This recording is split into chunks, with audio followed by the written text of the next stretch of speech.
Então, boa noite a todos. Primeiramente, eu gostaria de agradecer a toda a organização, a equipe que organizou o evento, o primeiro webinar de formação de professores, pelo convite, pela oportunidade. Queria agradecer a todos que estão participando do evento. E hoje, então, aqui na sala 5, nós vamos dar início, então, à apresentação dos trabalhos. Então, agora eu vou falar um pouquinho sobre a minha formação. Meu nome é Aparecida, eu sou bióloga, sou formada em biologia pela Estadual do Mato Grosso do Sul. Meu mestrado é em fisiologia vegetal por Viçosa e meu doutorado é em fisiologia e bioquímica de plantas pela USP, aqui pela Exalc. Durante o meu doutorado, eu trabalhei com metodologias ativas no ensino superior, para agronomia, biologia. E depois que eu terminei meu doutorado, eu comecei a orientar no programa de MBA da USP, de gestão escolar, e eu oriento por esse programa desde então. Então, eu vou passar para vocês como que são as regras. Então, eu vou chamar por nome e apresentar, cada um tem 5 minutos para falar sobre o seu trabalho. Podem fazer pergunta no chat, se quiser fazer pergunta ao vivo também, fica à vontade, mas isso será feito no final. Então, cada participante vai apresentar o seu resumo, contar um pouco para a gente como que foi a experiência, o objetivo, quais foram os resultados que vocês obtiveram nesses estudos. E aí, no final, vocês podem estar fazendo perguntas no chat, e no final eu vou estar fazendo essas perguntas. Então, eu vou compartilhar com vocês a minha tela.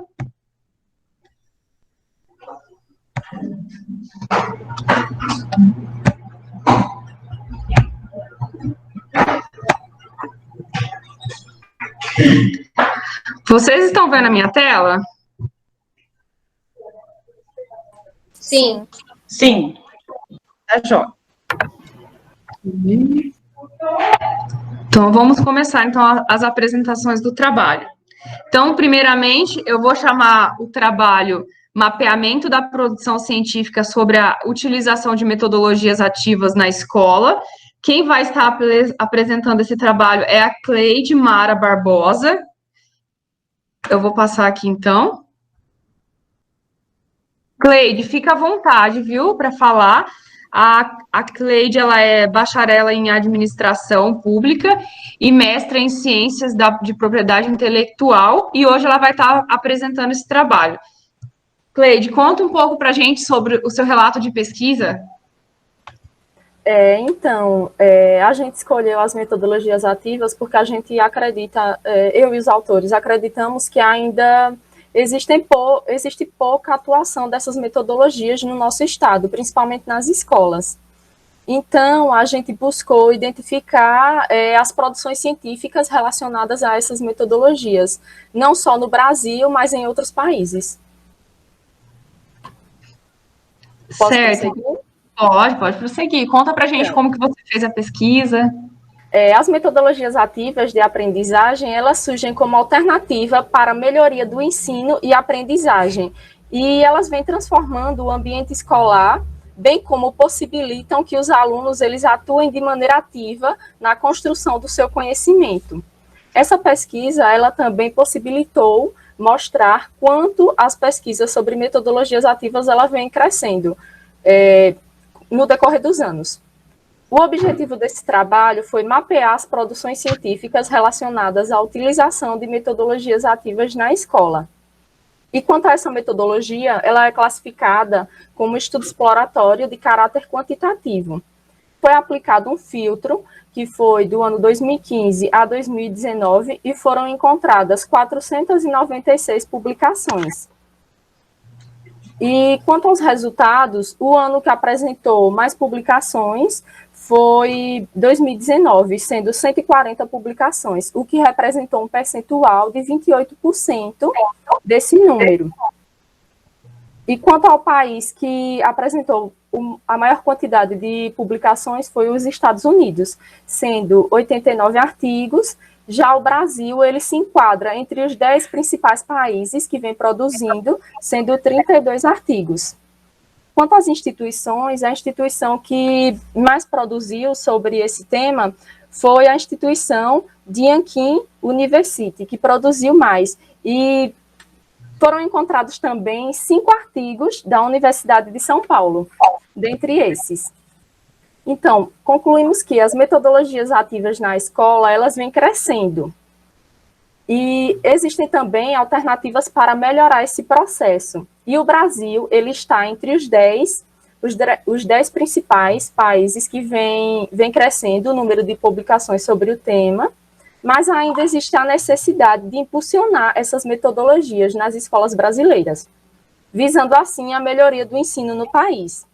E como sugestões para trabalhos futuros, sugerimos que sejam realizados outros mapeamentos em outras bases de dados. Obrigada. Certo. Então tá jóia. Então vamos para a Rosângela.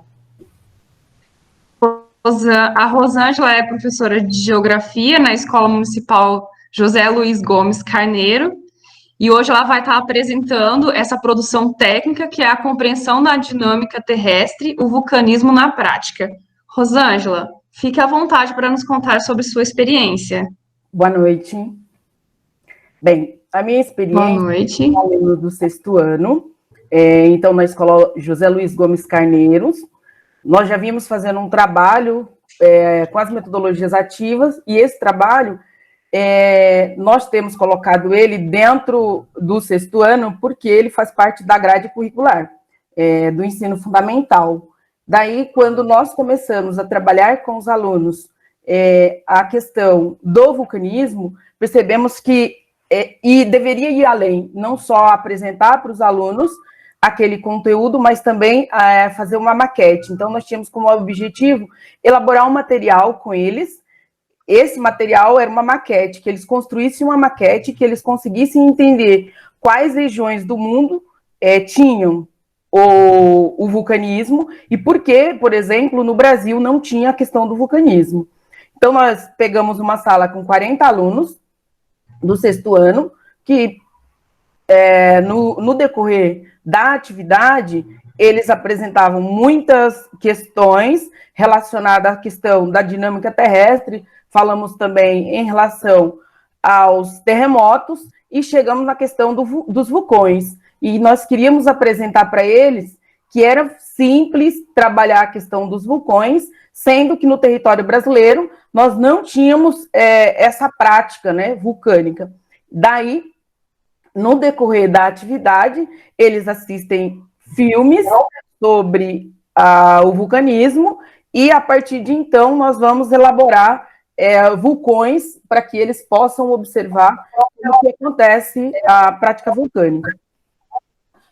Nós trabalhamos com eles a apostila que eles têm, que nós trabalhamos com uma apostila chamada apostila Dom Bosco, é um material muito interessante, porém, para os alunos do 6º ano, uma turma de 40 alunos, nós achávamos bastante difícil ser trabalhado somente da forma que vinha sendo colocado. Então, nós trouxemos a questão da maquete para que eles pudessem vivenciar a prática daqueles vulcões e verificar que o Brasil era um terreno antigo, né? Por esse fato, nós não vivenciávamos constantemente a prática do vulcanismo. E aí surgiu diversas questões, por exemplo, a questão da região de Poços de Caldas, que era uma área, por exemplo, que estava localizada numa área vulcânica, que eles trouxeram, inclusive, a questão de águas termais, enfim. Então, eles começaram a produzir essa maquete para mostrar para a sala de aula, para as outras salas de aula, que no Brasil não tinha a prática do vulcanismo e que era mais fácil aprender a partir, então, da prática da maquete. E, então, no decorrer das aulas, nós fomos mostrando para eles alguns locais que tinham e quais eram os benefícios ou os malefícios dessa atividade vulcânica na região. E aí nós colocamos que, por eles compreenderem que o vulcão poderia ser difícil, por exemplo, dificultar voos, dificultar a saída da população de uma região para outra, eles ficaram bastante interessantes na hora da realização da atividade. Então, nós percebemos que, quando é colocado para eles um trabalho prático, eles aprendem bem melhor e conseguem desenvolver o conteúdo trabalhado em sala de aula. Foi isso que a gente detectou durante o trabalho realizado na sala do 6º ano. Então, eles fizeram os vulcões, colocaram fizeram a erupção dos vulcões, apresentaram para a sala, e nesse momento de apresentação, você percebia que o conteúdo havia sido absorvido pelas crianças, né? Ou pré-adolescentes. Foi isso. Certo. Agora a Rosângela vai apresentar o segundo resumo dela. É um relato de pesquisa. A importância da participação da comunidade escolar no combate à dengue, ação de cidadania. Conte para a gente um pouco dessa experiência, Rosângela. A importância da participação da comunidade escolar no combate à dengue, também aqui no município de Montemor, na escola José Luiz Gomes Carneiro. Montemor é São Paulo. Vínhamos, no ano de 2014 até o ano de 2019, nós vínhamos fazendo um trabalho com os alunos no sentido de orientá-los quanto à preservação e também o combate à dengue. Então, nós fizemos um projeto juntamente com os alunos do 6º ao 9º ano para mostrar que era possível fazer um combate à dengue e orientar a população, né, a comunidade escolar, para reduzir essa praga, vamos dizer assim, a doença. E aí, o que aconteceu? Foi proposto para os alunos, durante o projeto, que iniciou lá em 2014, a partir de estudos de gráficos e tabelas que havia tido naquele ano de 2014 e no ano de 2015, logo na sequência, um número muito grande de alunos da escola José Luiz Gomes Carneiro infectados por conta do mosquito da dengue. E aí, então, por eles perceberem que estava tendo um déficit na sala de aula por conta da dengue, nós, então, juntamente com os alunos, fizemos um projeto para, em primeiro lugar, que a prefeitura pudesse, o poder público, na verdade, pudesse fazer uma ação dentro da escola para conscientizar a comunidade escolar, principalmente os alunos, para levar junto às suas famílias como reduzir o número de pessoas infectadas por conta da dengue. E aí, então, percebeu-se também que a cidade, ao longo dos anos, ela recebe uma grande quantidade de chuvas e, naqueles anos que foram estudados, os alunos percebem, então, que aumentou a incidência de dengue. Qual era o objetivo disso? Fazer um mapeamento de quantas pessoas naquele bairro, que é um único bairro, tinha tido a dengue, ou eram casos de dengue. E aí percebeu-se que, do número de pessoas estudadas, principalmente no ano de 2014 e 2015, uma pessoa de cada família tinha tido dengue. E aí os alunos começaram a perceber, a partir de dados fornecidos pela Secretaria da Saúde, e a preocupação veio, então, em realizar, então, esse projeto com os alunos. Então, nós fizemos uma maquete mostrando quais casas tinham pessoas com dengue.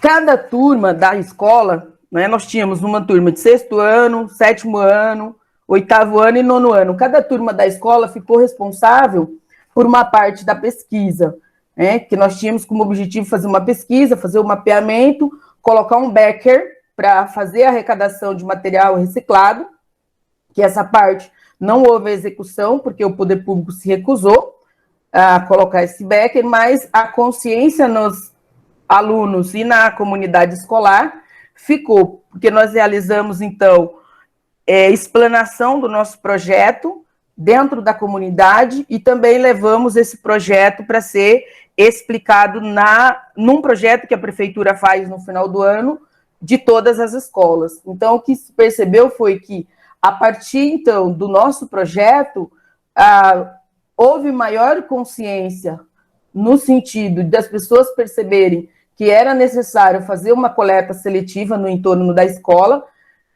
por conta que havia muitos terrenos vazios, na verdade, e esses terrenos eram depositados entulhos ou resíduos que acumulavam água, e ao perceber isso, e ser colocado para os alunos, eles levaram uma consciência para dentro de suas residências. Então, essa parte foi mostrada e os alunos conseguiram conscientizar as suas famílias, os seus vizinhos, de que estava prejudicando o andamento da escola, por exemplo. E aí, outro ponto que ficou bem claro dentro da pesquisa é que, como a cidade de Montemor, ela tem passado, durante esses anos da pesquisa, por um ano tem a maior quantidade de chuva e, consequentemente, no outro ano, de dezembro até março, esses resíduos vão ficando cheios de água, os coletores, né, os mosquitos da dengue, eles vão se reproduzindo e, consequentemente, faz com que a população sofra bastante com a doença. E aí os alunos tiveram que fazer folder, fizemos a maquete, fizemos, então, um trabalho de conscientização, de sensibilização da população no entorno da escola. E percebemos, então, com o projeto que, a partir, então, daquele ano, foi reduzindo os casos, né, naquele bairro. No entanto, como a pesquisa precisava de que a prefeitura tivesse colocado correto os beckers que nós havíamos pedido juntamente com as crianças, não foi dado tanta importância, porque não poderia fazer gastos juntamente, a prefeitura colocou isso, nós tivemos dificuldade para os próximos anos na elaboração da pesquisa. Porém, todos os anos nós fazemos a pesquisa com os alunos e eles perceberam, então, que tem reduzido, então, o número de casos de dengue nesse bairro em específico. Que a ideia era fazer com que a prefeitura levasse essa pesquisa para todos os bairros, todas as escolas periféricas da cidade, que foi detectado, era onde tinha maior número de casos de dengue. Então, nós percebemos que, com isso, houve maior sensibilização da comunidade e o seu entorno. E o engajamento, então, das crianças no projeto. Foi um projeto que veio e que ficou dentro da escola, para toda a comunidade. Tá certo, Rosângela. Então, vamos para o seu terceiro trabalho, que também é um relato de pesquisa. Como as metodologias ativas contribuem para a melhoria da aprendizagem? As metodologias ativas também elas têm um papel muito importante na aprendizagem dos estudantes, sobretudo alunos do 6º ano, uma turma de 40 alunos, para trazer para eles como facilitar a aprendizagem, visto que era uma turma que tinha bastante dificuldade de aprendizagem, relato dos professores do 5º ano anterior, e eles trazem para nós que essa turma era difícil. Então, como professora de geografia, eu quis modificar a forma de avaliá-los, bimestre a bimestre, a avaliação mensal, a avaliação do bimestre e a avaliação de recuperação. Então, eu coloquei como as metodologias ativas poderiam ser importantes dentro do processo de ensino-aprendizagem desses estudantes. Então, a partir, então, da apostila do 6º ano, também uma apostila Dom Bosco, sobre diversos temas, como, por exemplo, o sistema solar, como, por exemplo, fuso horários, zonas climáticas, a questão das rosas do vento. Então, foi proposto que eles realizassem diversas atividades, visto que o nosso objetivo era a melhoria da aprendizagem deles. Então, nós propomos algumas fases, 2 fases, para que eles fossem fazendo uma atividade, como, por exemplo, a elaboração de um mapa conceitual, a elaboração de um mosaico, a elaboração de uma maquete sobre o tema paisagem rural e a elaboração, então, de uma zona climática, a elaboração de fuso horários e da Rosa dos Ventos. Esse material era o material que eles fariam para a realização da avaliação, porque nós comparamos esse sexto ano do ano de 2018 com o sexto ano do ano de 2017, visto que no ano de 2017 nós tínhamos dificuldade de trabalhar alguns temas que para eles eram extremamente complexos, como, por exemplo, a questão de fuso horários, a questão da Rosa dos Ventos, como que faríamos para que eles pudessem aprender melhor. E aí foi novamente colocado para eles, para que eles tivessem o melhor aprendizado, era possível que eles fizessem a leitura da apostila, mas não só isso, que eles fizessem a pesquisa, que eles fizessem os trabalhos que fossem enfatizar aquilo que nós estávamos propondo. E aí, ao finalizar a nossa pesquisa, nós vamos perceber que quando comparado os alunos do ano de 2018 com os alunos do ano de 2017, eles tiveram uma evolução na aprendizagem, quando realizado com trabalhos práticos, considerando as metodologias ativas. Então, durante o trabalho, nós fomos percebendo que os alunos, a partir do momento que eles se ajudavam, esse trabalho era mais interessante para eles. Eles liam, eles faziam uma prática, levavam então até a escola, nós realizávamos muitas vezes dentro da escola, e um ponto importante, todo esse material era feito com material reciclado, que a nossa intenção era trabalhar com material reciclado, para eles era extremamente desafiador, porque alguns nós tínhamos que aliar, além da geografia, trazer o conteúdo da geografia, muitas vezes que eles tivessem algum conteúdo de matemática para fazer alguns desenhos.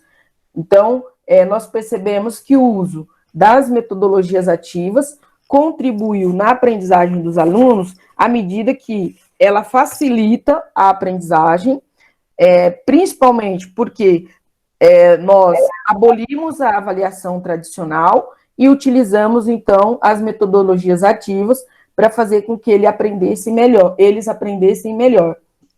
Claro que surgiram diversos questionamentos durante o processo, mas foi aplicado uma metodologia, por exemplo, de comparação de dados em referência às notas do ano anterior, do sexto ano, que eu já havia trabalhado, com as notas do sexto ano de 2018. E aí o que nós percebemos é que evoluiu bastante as notas desses alunos. O nosso objetivo era fazer com que eles aprendessem sem uma avaliação tradicional, e sim utilizando o método das metodologias ativas. É isso. Certo, Rosângela, obrigada. Vamos para a próxima apresentação. É uma produção técnica, vai ser apresentado pela Vânia Gonçalves Parente. Ela é mestranda no programa de mestrado profissional de ensino de biologia da Universidade Federal do Pará, sobre o tema Sessões tutoriais apoiadas na aprendizagem baseada em problemas para o ensino da ecologia. Vânia, conte para a gente sua experiência. Boa noite a todas. Parece que na sala só temos mulheres, é isso? É isso mesmo. Parece que o Anderson desistiu e a Cleide representou bem. Ah, tá. Pois é. Então, o trabalho que eu lhes apresento é um guia didático. Ele foi desenvolvido durante o meu mestrado, né? E ele utiliza sessões tutoriais apoiadas na perspectiva da aprendizagem baseada em problemas para o ensino de ecologia. Esse material, ele é voltado para professores que têm interesse em utilizar metodologias ativas como estratégias de ensino e aprendizagem em suas aulas. As metodologias ativas, elas trazem como proposta o desenvolvimento de habilidades e também o protagonismo do aluno, baseada na aprendizagem colaborativa. Nós utilizamos a aprendizagem baseada em problemas, que é uma metodologia construtivista, colaborativa e contextualizada, que ela utiliza problemas da vida real para iniciar, direcionar e motivar a aprendizagem de conceitos e teorias de um conteúdo em questão. A aplicação da aprendizagem baseada em problemas, né, a ABP, ela se desenvolve em ciclos. Então, para cada ciclo, são utilizadas 2 sessões tutoriais. Então, na primeira sessão tutorial, a gente divide a turma em pequenos grupos, mais ou menos de 6 a 8 estudantes, e eles trabalham de forma colaborativa. Então, nesse momento, é apresentado a cada grupo uma situação-problema. E aí, eles vão ler o problema, né? E dessa forma, vão ativar os conhecimentos prévios, vão formular hipóteses e definir parte dos objetivos de aprendizagem. Após esse momento, os estudantes, eles partem para o estudo individual, e isso ocorre fora da sala de aula, né? E depois de alguns dias, eles retornam para a segunda sessão tutorial. Então, nesse segundo momento, eles rediscutem o problema e elaboram um mapa conceitual que é socializado com a turma. O ciclo, ele ocorre de forma sistematizada, né? Utilizando, então, os 7 passos que é descritos pela metodologia ABP. A avaliação, ela utiliza como instrumentos a autoavaliação, avaliação entre pares e avaliação do professor. O guia didático, ele tem como objetivo, trabalhar os conceitos ecológicos. Então, para isso, nós utilizamos situações, problemas contextualizadas da vida real. O cenário apresentado foram problemas socioambientais decorrentes de impactos causados pela atividade de mineração. Aqui, na minha região, é uma região de grandes projetos minerários, né? Nós temos a Vale aqui, e aí o Pará, ele está como um dos grandes produtores de minério, né? Ficando apenas atrás de Minas Gerais. E aí nós destacamos nesses problemas, nesse cenário, a gente destacou os desastres das barragens de rejeito de mineração ocorridos em Mariana e Brumadinho, em Minas Gerais. Nesses problemas, a gente propôs trabalhar os conceitos ecológicos, por acreditar que a compreensão desses conceitos é essencial para que o aluno construa argumentos, né, e reflita sobre os sérios danos ao meio ambiente causados pela exploração dos recursos naturais. Então, a compreensão dos conceitos ecológicos, ela favorece a construção de argumentos e também a formação de cidadãos críticos, resolvendo problemas relacionados a questões ambientais. Então, o guia, ele está organizado em 3 ciclos, com as temáticas sobre ecossistemas, água e solo, todos eles relacionados com esse contexto da mineração. Nele, apresentamos orientações didáticas, sugestões de bibliografias acerca do conteúdo de ecologia e também da metodologia ABP. Então, por fim, o guia didático ele foi construído com o objetivo de apresentar uma nova abordagem para o ensino de ecologia, visto que existem dificuldades dos estudantes compreender e aplicar os conceitos ecológicos, e também pela dificuldade que os professores têm de encontrarem atividades alternativas e a pouca disponibilidade de tempo, né, que o professor tem para o planejamento dessas atividades. Contudo, nós sabemos que o material didático é um subsídio ao professor e que esse deverá sempre estar buscando novas possibilidades para melhorar a sua prática docente. É esse o meu trabalho e muito obrigada. Obrigada, Vânia. Então, vamos dar sequência. Então, outro relato de experiência, quem vai apresentar é a Gene Machado de Val Tavares, com o tema Reflexões sobre o ensino e aprendizagem a partir da interação. Gene, pode ficar à vontade.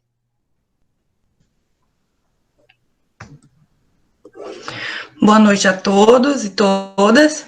Bom, o nosso trabalho é um relato de experiência, né, em sala de aula. Então o objetivo mesmo é relatar sobre as práticas pedagógicas realizadas com os alunos, né, do primeiro ano do ensino médio, da disciplina de língua portuguesa. E aí a gente teve como enfoque os textos literários. Por quê? Porque quando começamos, né, o trabalho docente na área da educação, percebemos que a avaliação... Vocês estão me ouvindo? Sim, Jenny, pode continuar. Que as avaliações, no que tange aos textos literários, elas são apenas questões que envolvem perguntas e respostas, né? E aí eu costumo citar Doulton Nulis, que ele vai falar que essa avaliação, ela dessa forma, é uma aprendizagem por associação e acúmulo de resposta, né? Sem levar em consideração as possibilidades de transformação e reflexão desse aluno. Então, partindo desse pressuposto, né, propusemos aos alunos uma forma diferenciada de trabalhar com eles esse texto literário presente no livro didático do ensino médio. E aí propusemos, a partir da leitura de alguns textos teatrais, uma apresentação teatral, né, com alguns autores da literatura, e partindo dessa proposta, né, nós instigamos esses alunos à leitura e, posteriormente, nós trabalhamos com a oralidade. E aí, como diz Doulton, né, que eu me apoio nele para falar sobre, não existe o oral, né, mas existe os orais, em múltiplas formas. Então, percebe que não existe uma única forma de trabalhar com a oralidade na escola, mas sim existem práticas, né, de linguagens de variadas formas, que propiciam o desenvolvimento de atividades que beneficiará o trabalho pedagógico. Então, por isso, a prática pedagógica, né, com o teatro em sala de aula, ela teve como ponto de partida essas obras escritas, né, para só depois realizar a prática oral. E, para isso, a interação se fez necessária, porque, para realizar essa ação, né, os alunos, a partir dessa interação, houve relato dos alunos que nunca haviam assistido a uma peça teatral, né, e aí foi que nós, pensando nisso, né, e refletimos de como sanar essa falta, né, que esses alunos tinham, né. E aí nós propusemos, né, conversamos com o nosso diretor da escola e com os coordenadores e falamos com eles sobre essa necessidade desses meninos conhecer o teatro de perto, né, e levamos eles a no SESC, na verdade, né, é um serviço social, né, do comércio aqui de Rondonópolis, que a gente é aqui do Mato Grosso. Então, porque é o único espaço teatral que existe, assim, de forma gratuita, né, que oferece, né, a oportunidade para esses alunos conhecerem, na verdade, um pouco da cultura, né. E aí, levamos eles lá e, em seguida, né, depois que eles assistiram a peça teatral, nós continuamos com as teorias em sala de aula sobre as peculiaridades do teatro, né, preparando para a prática dos estudos em sala de aula. E demos um prazo para essa leitura, né, para que eles fizessem a leitura desses textos, que nós propusemos 3 obras. Eu acho que eu não falei o nome das obras, né, eram obras teatrais, o Alto da Barca do Inferno, e Romeu e Julieta, e Hamlet, né, e aí a gente deu um prazo para eles fazerem a leitura, e depois a apresentação, posteriormente a apresentação, né. E aí, quando foram surgindo as dúvidas também, além delas serem sanadas em sala de aulas, também eram sanadas pelo grupo de WhatsApp que eles mesmos formularam, né, foi bem interessante, e no dia da apresentação tudo correu muito bem. A gente fez a apresentação na quadra da escola, eu não coloquei no resumo porque não daria para colocar tudo que a gente fez, né, por conta da quantidade, e aí, porque também eu me apoiei em Antunes, que ele fala que ela, né, no caso, é a Irandé Antunes, ela vai falar sobre essa necessidade de alguns princípios teóricos, né, objetivos e científicos que ajudam no que o professor vai construindo e inventando no cotidiano do seu aluno, né. Então, esse perfil desse professor, ele tem que ser aquele perfil de professor pesquisador, né. E deixa eu ver mais. Ao iniciar essa proposta, né, quando a gente iniciou essa proposta, foi perceptível o envolvimento dos alunos em perguntarem e questionarem sobre os detalhes de como seria a nossa prática. E com isso houve uma interação por parte daqueles até mesmo que não se envolviam com os demais, porque sempre há na sala de aula aqueles meninos que não se envolvem com os outros, né. E aí, isso fez a gente acreditar, né, que a socialização, ela só é possível partindo de uma tendência centrada na língua, né, enquanto atuação social, enquanto atividade de interação verbal de 2 ou mais interlocutores, né. E com isso entende-se que essa amplitude da linguagem, ela é essencial, na verdade, para o acontecimento de práticas pedagógicas produtivas e relevantes para o ensino-aprendizagem. E também, com isso, né, sendo assim, nós apoiadas em Libânio, né, modificar a ideia de uma escola e de uma prática pluridisciplinares para uma escola e uma prática interdisciplinares é essencial para a interação entre 2 ou mais disciplinas, né, para o conhecimento de resolução de um problema. Então, essa concepção ela foi fundamental para a execução da prática proposta aqui, porque teve um trabalho comunicacional, né, para desenvolver essa capacidade interativa dos alunos, levando em consideração a heterogeneidade de cada um, porque só a partir dessa percepção, né, dessa heterogeneidade desses alunos, é essencial para que aconteçam essas práticas pedagógicas e resultem em sucesso. E foi isso. Certo, obrigado, gente. Eu que agradeço. Vamos para a próxima. Vamos para o próximo resumo. Então, o próximo resumo é da Ana Elisa Piedade Sodero Martins. Ela é coordenadora pedagógica da Escola Estadual de Santa Maria.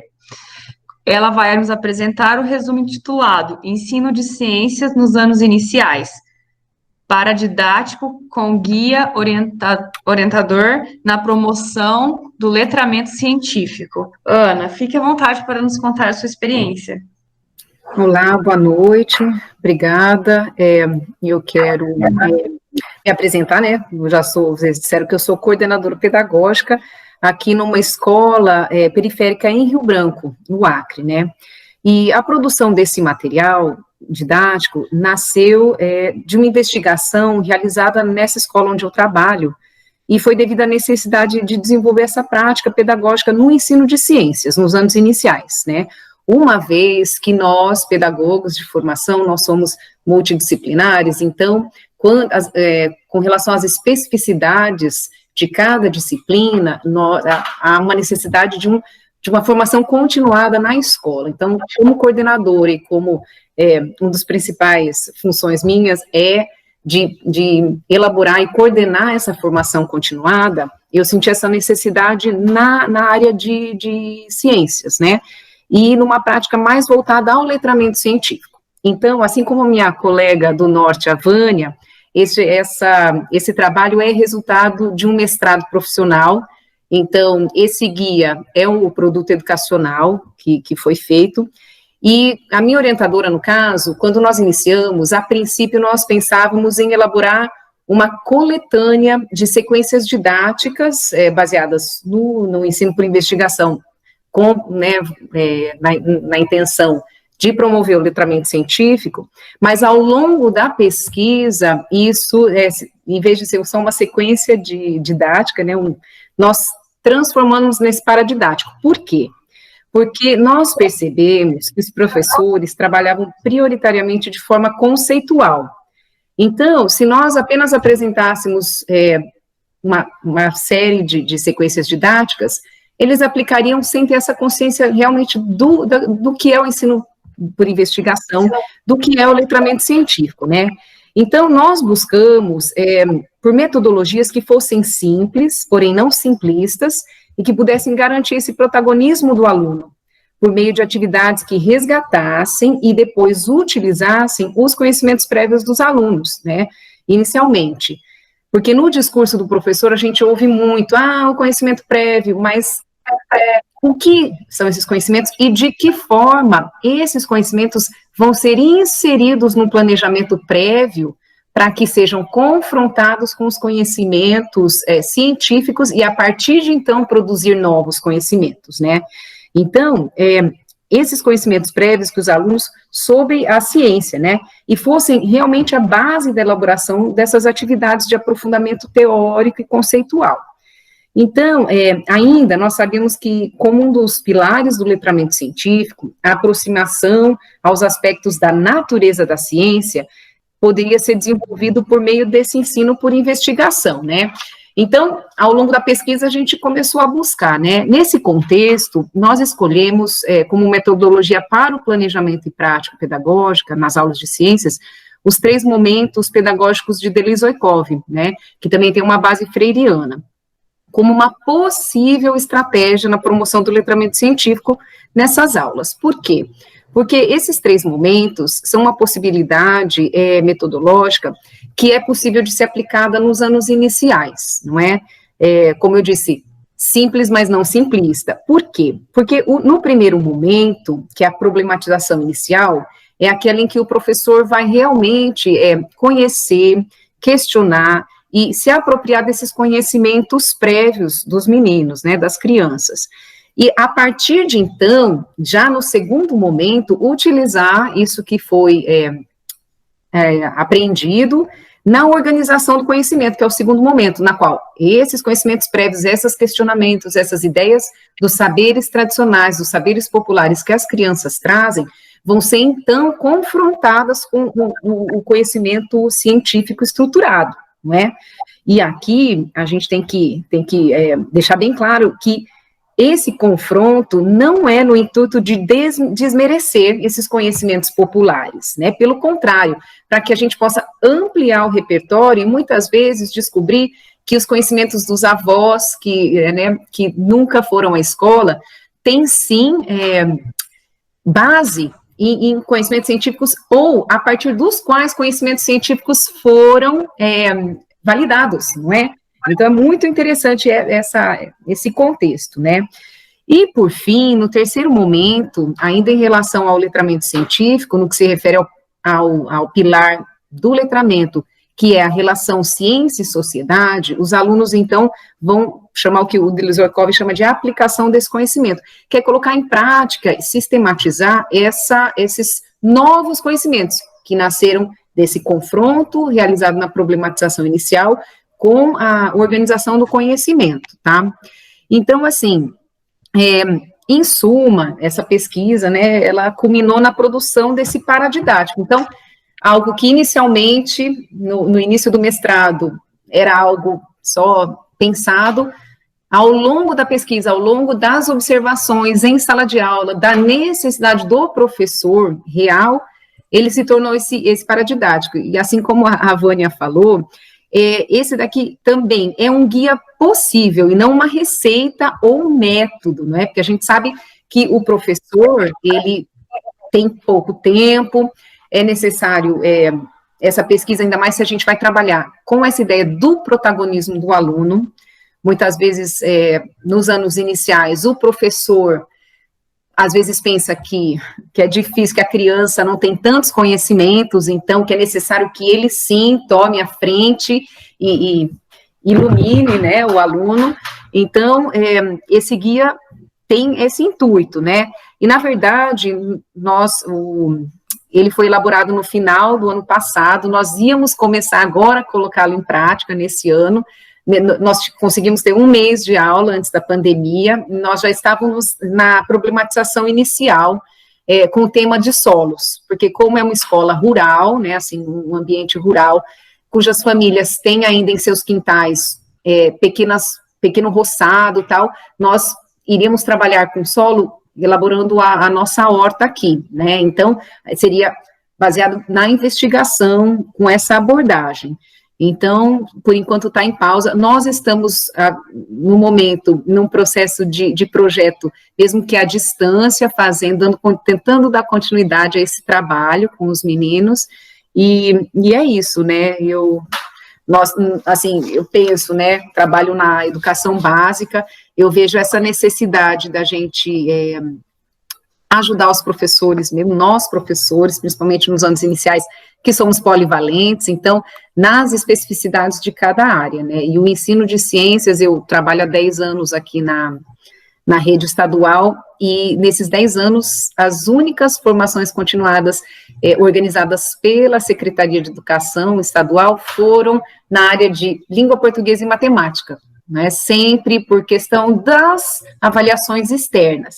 E a área de ciências sempre como se não fosse importante e não ajudasse na formação intelectual ou, né, do cidadão crítico. E muito pelo contrário, né, quando você trabalha letramento científico nessa ideia de uma linguagem produzida, uma linguagem humana, né, você pode ter uma formação muito mais integral do aluno. Então, é isso. Então, tá joia, Ana, muito obrigada. Então, eu vou parar o compartilhamento da minha tela e vou abrir para questões. Pronto. Vamos olhar aqui no chat. Quem quiser fazer alguma questão, pode ficar à vontade.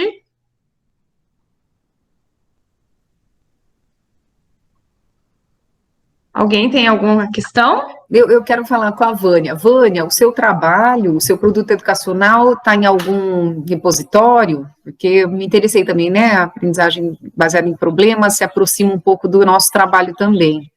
Além da gente ser parceira aqui no Norte, né? Oi, boa noite. Ainda não, mas brevemente. Então, terminei o meu mestrado agora, né? A minha defesa foi agora em novembro. A gente está fazendo as correções, e aí, posteriormente, a gente vai colocar no repositório da UFPA. Tá, joia. Tá, eu vou acrescentar o meu, no caso, tá na Educaps, tá bom? No repositório da Educaps já tá o produto educacional, tá bom? Se alguém tiver interesse. Tá, obrigada. Eu queria fazer uma pergunta para Cleide. Cleide, você comentou, né, que em comparação com os Estados Unidos, que está em primeiro lugar nas publicações de artigos relacionados à área da educação, você falou que o Brasil está em 10º, né, e a gente publicou tão poucos, 32. Eu queria saber o que os autores pensam sobre isso. Por que o Brasil tem um baixo nível de publicação nesses temas? Então, realmente a gente não soube identificar. E nós também, como somos de propriedade intelectual, nós fazemos outros tipos de mapeamentos de outras áreas, inclusive de produção científica. E a gente identifica muito que, a maioria das vezes, os Estados Unidos sempre estão em primeiro lugar, a China, entre outros. O Brasil quase nunca se destaca, só quando é temas relacionados ou com foco no próprio país. Certo, obrigada, Cleide. Mais alguém tem alguma questão? Então, vou perguntar para a Rosângela.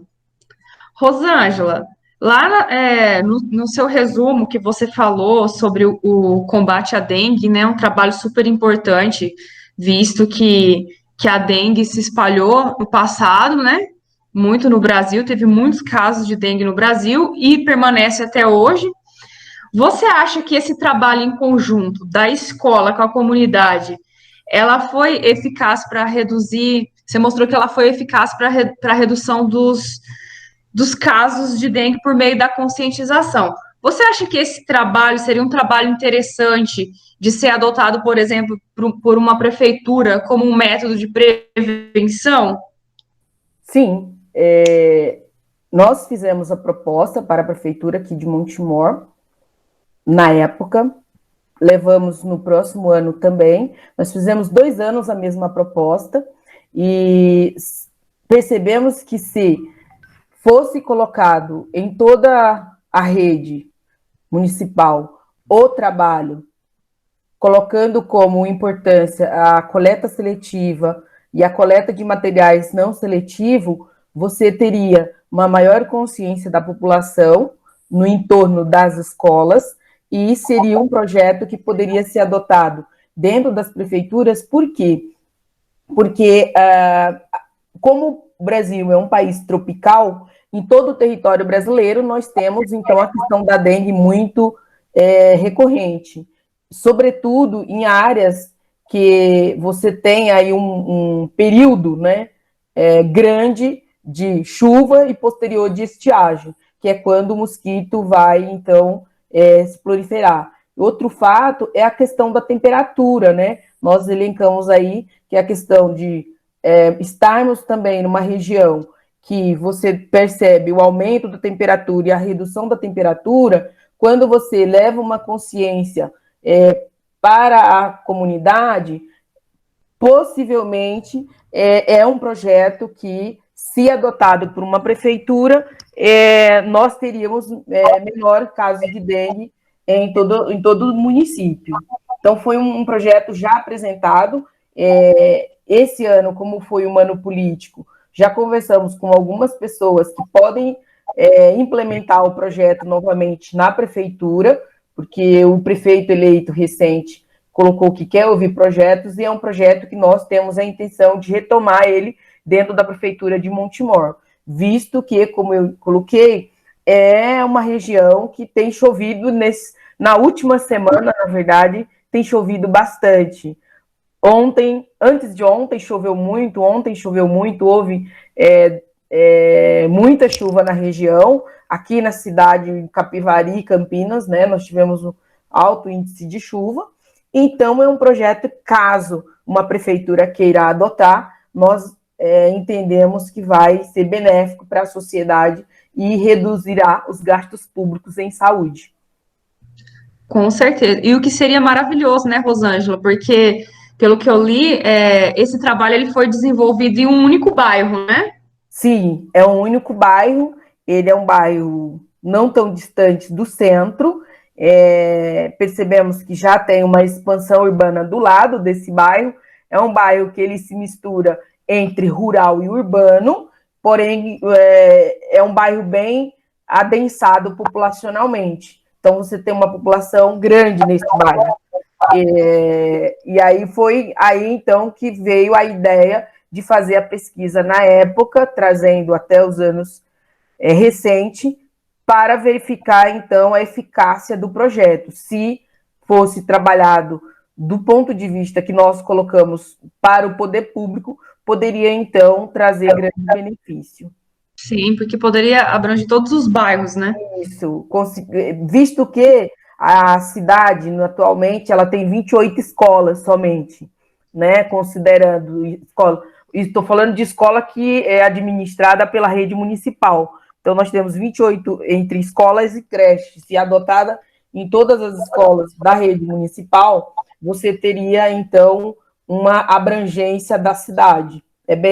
E a cidade, ela é ao longo da rodovia 101, né? Ela tem próximo de Campinas, próximo de Hortolândia, é uma cidade que ela tem um projeto de expansão urbana muito grande, em decorrência de que Campinas e Hortolândia já cresceram, e Montemor, ela vem, então, com vários loteamentos ao longo da BR-101. Então, para você minimizar os impactos do crescimento urbano desordenado, se o próprio poder público implementasse um projeto neste sentido, acreditamos que, então, a questão da dengue é bem trabalhada. Não que eles não fazem, né? No início do ano, é proposto que as escolas façam um trabalho para ser apresentado em novembro. Esse trabalho é apresentado sempre em novembro, e eles oferecem um folder informativo, muitas vezes uma cartilha, para toda a rede municipal, e que é trabalhado com os alunos. Então, acreditamos que, se uma gestão fizer, então, esse projeto, ele pode ser bem aceito, tanto pela sociedade, como ter resultados fantásticos. Certo. Ô, Vânia, professora, o que a senhora acha? Hoje, né, nós tivemos, durante todo o evento, foi falado bastante sobre as metodologias ativas. Eu queria saber o que a senhora acha sobre as metodologias ativas. Essas metodologias ativas, elas podem ser aplicadas para qualquer tipo de disciplina?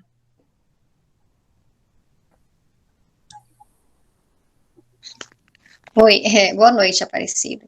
Então, sim, eu acho que sim, né? Agora, a metodologia que eu utilizo, que eu utilizei no meu trabalho, né, a ABP, ela tem algumas especificidades, né? Então, inicialmente ela foi adotada pelo curso de medicina, né? E hoje ela já tá sendo utilizada em outras áreas do ensino, né? E também em outros níveis também de ensino. Então, eu acredito que dá sim. Certo. Eu queria perguntar para a Geni também. Professora, a senhora falou, né, sobre essa peça teatral, achei bem interessante, né? Você dá oportunidade aos alunos de conhecer e também poder executar. Eu queria saber como que foi feita a avaliação dessa peça teatral, né? Visto que muitas pessoas elas têm facilidade, se destacam, outras nem tanto. Como a senhora fez a avaliação, professora? Então, como eu disse, né, eu não queria avaliá-los a partir de prova, né, de resposta, pergunta e resposta. E aí, como eu te disse, que eles se interagiram muito bem, trabalharam em grupos, né, e eles foram avaliados a partir do trabalho que eles fizeram, né, assim, eu, especificamente, na minha sala, eu peguei e não... assim, dei uma nota menor para uma, maior para outra. Então, eu igualei a nota para todos os alunos, porque todos, né, se empenharam em apresentar. Então, a nota foi dessa forma.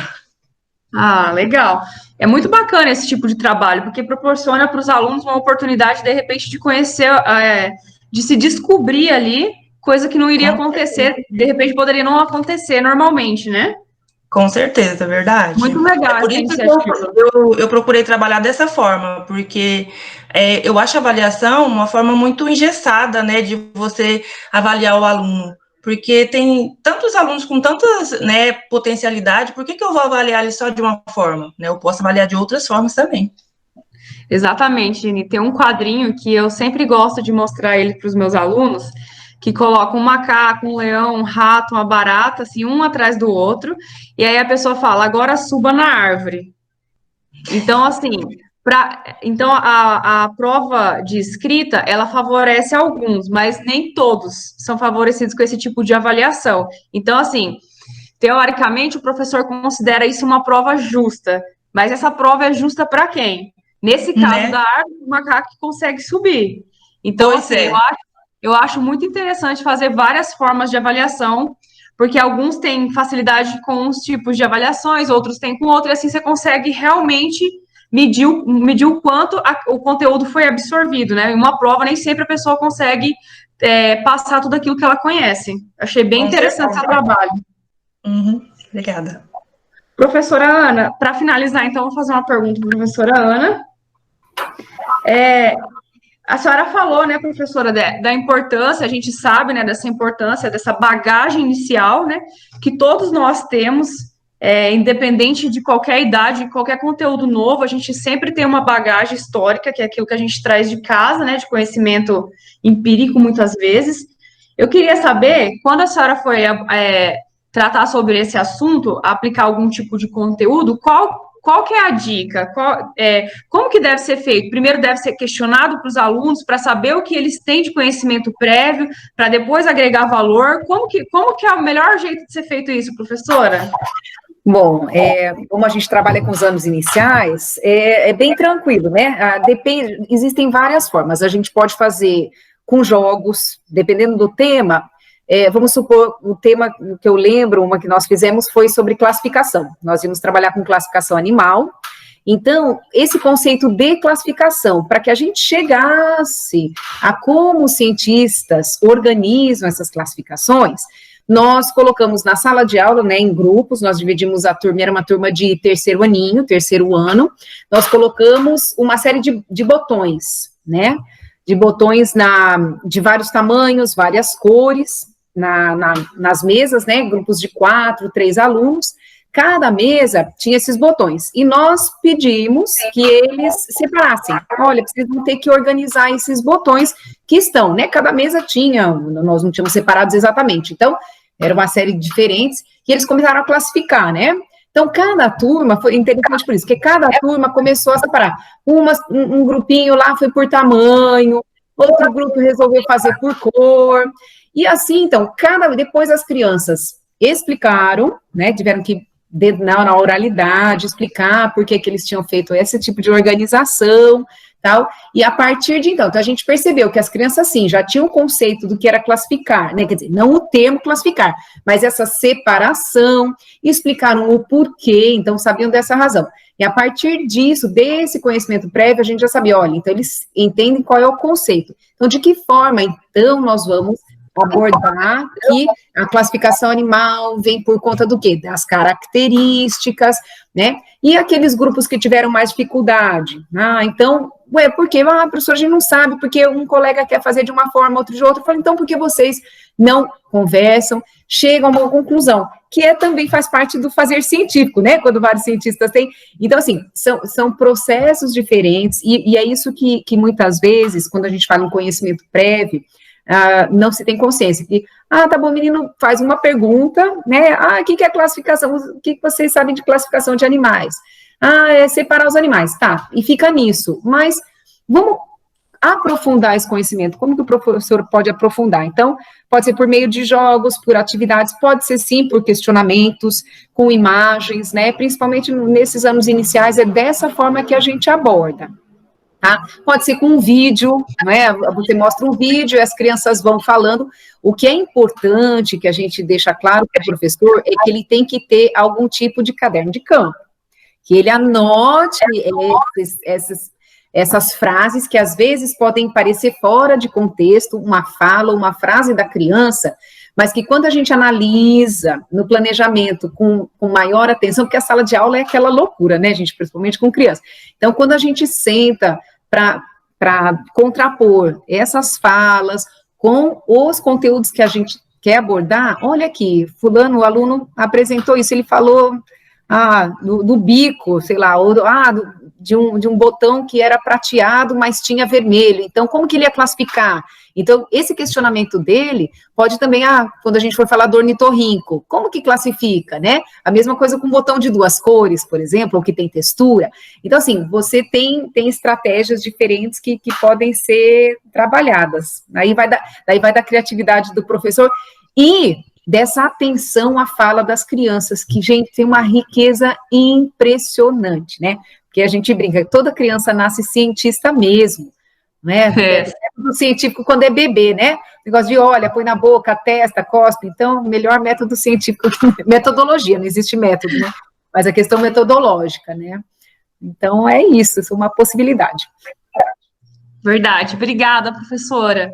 Mais alguém tem alguma pergunta? Pode ficar à vontade. Alguém quer fazer alguma pergunta? Bom, então, já que ninguém tem mais perguntas, eu vou apresentar um slide final aqui rapidinho, só para falar para vocês o que vai acontecer agora, mas eu queria agradecer a presença de todas as professoras, muito obrigado pelo trabalho, muito obrigado pela contribuição, com certeza agregou muito valor, vai sair a publicação, então a gente vai poder ler mais e poder entrar em contato, né, manter, então, um contato. Gostaria de agradecer e dizer que eu adorei todos os trabalhos, excelentes resumos. Queria agradecer mais uma vez o pessoal do webinário que organizou o evento, que hoje ocorreu o dia todo, ainda vai ocorrer durante a semana. Dizer que foi de grande valia, que a gente absorveu muito conhecimento e teve muita troca de conhecimento na organização desse evento. E eu vou mostrar para vocês o último slide aqui, só para a gente... Vocês estão conseguindo ver? Sim. Sim. Sim. Então, como que vai acontecer agora? Então, agora a gente está encerrando a nossa sala de apresentações. Agradeço mais uma vez todas as professoras. Então, agora eu vou dar só algumas diretrizes do que vai acontecer.